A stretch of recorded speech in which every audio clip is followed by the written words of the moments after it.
Ayun at sa nag-request po nito, eto na po at lulutuin na po natin yung iyong kahilingan. Tamang-tama at masaya po ako sa inyong request, medyo mura ang manok ngayon. Ito yung tipo ng recipe na madaling lutuin, mag-aal sa bulsa at napakasarap din. Ayan, maghihiwa na tayo ng ating gagamiting mga siling habating mga kailangan sangkap. Diretso na tayo dito sa ating kawali. Pinait ko ng medyo maganda-ganda init, tapos nilagay natin ng mantika at ilalagay na natin yung mga manok.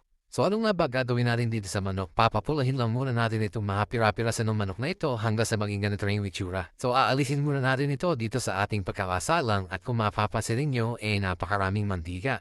Mas maganda kung medyo bawasan natin ang mantika kahit 2 salok lang ng sandok. Kung hanggat maaari nga alisin na lang natin yung mantika. Pero kailangan natin gisahin itong ating luya. Pari na rin yung ating sibuyas. Bali 3 aromatics lang naman yung gagamitin natin dito, sibuyas, luya at bawang.